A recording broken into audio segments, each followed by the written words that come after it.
Hello and welcome to my channel. My name is Nini and today we are going to talk about unique fragrances in my collection.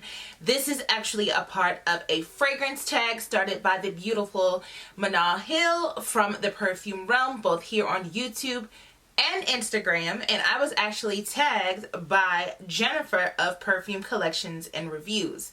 Now this tag to me is very important because by picking out the unique fragrances in your collection, you can help build a really substantial collection. Not necessarily by size, but by the content of exactly what you have and the variety and uniqueness of your fragrances. So if you would like to see what I have in my collection and what I consider unique, please keep watching.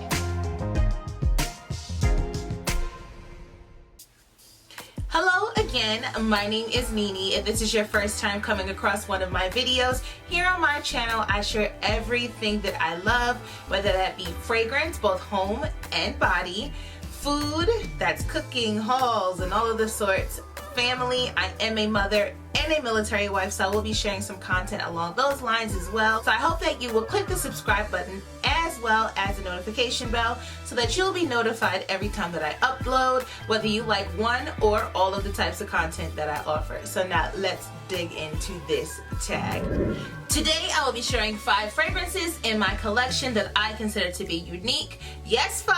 I know everyone is doing 10, but I feel like for me, these are the solid 5 that I would like to share and that I can go into detail as to why I consider these fragrances to be unique. So let's get started. The first fragrance is Tom Ford's Metalique. Metalique is considered a floral aldehyde. Aldehydes are a note in fragrance that are said to have it become more effervescent. I would have to agree. For me, Metalique is not only a smell of metal, it is a feeling of metal, more like shards.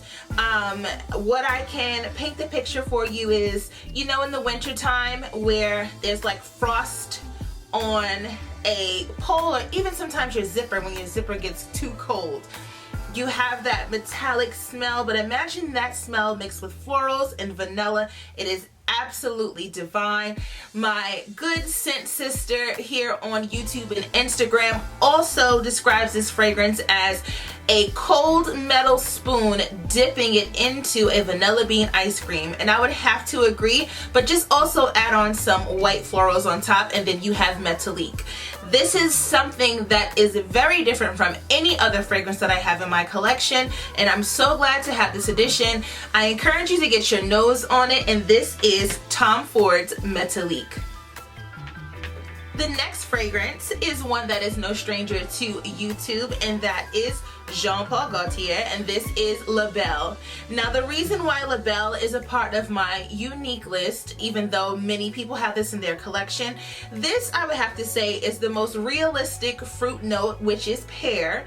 This fragrance is said to have only 3 notes, that is pear, vetiver, and vanilla. There is some new talk that there are other as far as notes in this fragrance. Whatever they are, they basically make up this beautiful fragrance. To me, in discussion again with Wintermichelles, she and I discussed that this almost to us came off like a fruit cobbler, where you get the pear and the vanilla, but you also get maybe some type of spice, whether it be cinnamon or cardamom.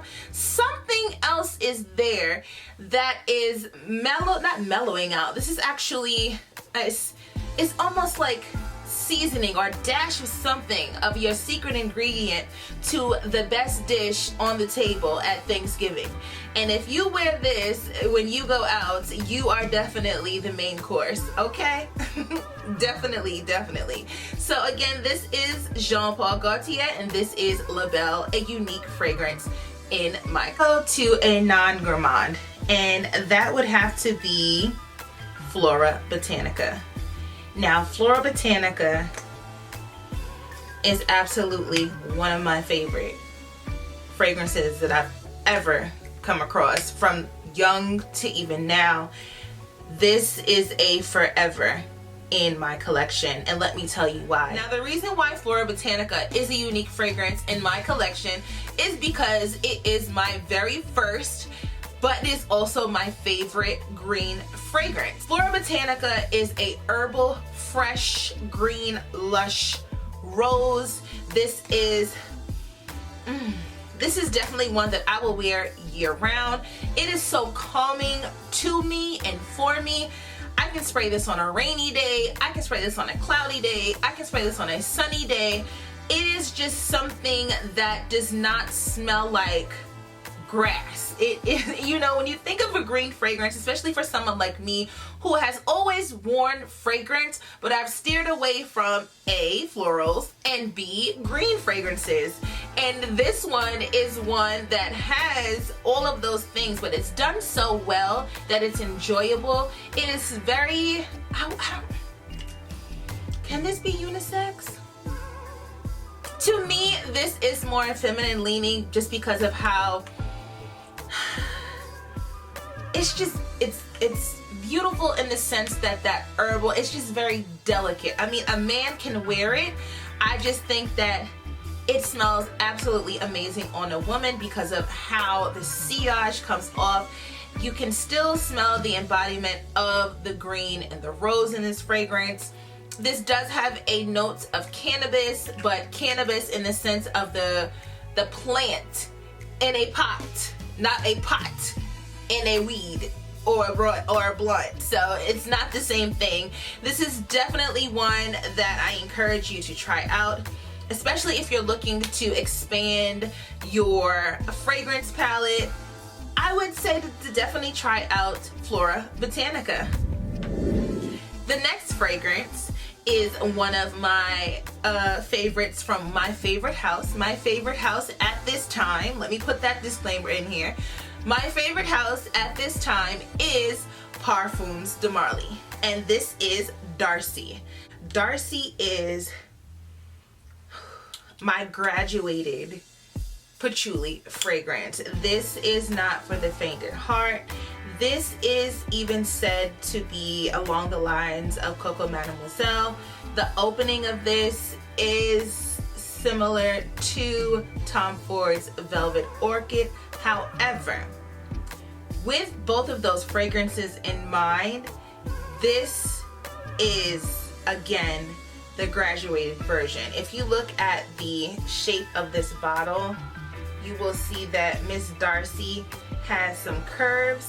And listen, and I couldn't agree with the shape of this bottle anymore, because if you look at the bottles of Coco Mademoiselle and even Tom Ford's Velvet Orchid, they're kind of like wide and frumpy. This is both of those fragrances after she has worked out and or got her body done. This fragrance is what I consider to be a boss on the weekend. But Darcy is what I pull out when I really want to be on. And I would suggest you giving Darcy a try. Really, I'm starting to believe that my favorite house is the house of Parfums de Marly, because I love basically just about every fragrance in the, I guess at least the women's side of the line. But I can't say enough good things about this fragrance, but it definitely is unique in the sense that it is a graduated level of patchouli. This lasts all day. It is very potent. This is one of the strongest fragrances in my collection, with the exception of Oud Bouquet, where with Oud Bouquet and much like this, you have to commit to that fragrance for the day because it is not coming off. And that is the same with Parfums de Marly Darcy. Some would question, why would I consider this to be one of my unique fragrances? And that is because to me, even though this has been duplicated time and time and time again, there is a reason that this formula in makeup is constantly duplicated, mixed, formulated to try to get something similar to this vibe, and that is none other than Maison Francis Kirk de Jean's Baccarat Rouge 540. Now, many people will say, oh, I have a clone, or I have a dupe, or I have Cloud, or I have Burberry Her. And I have smelled many of these other fragrances, but to me, this is unique in my collection. It was my first niche fragrance, as well as it was one of those fragrances where I had to have the original.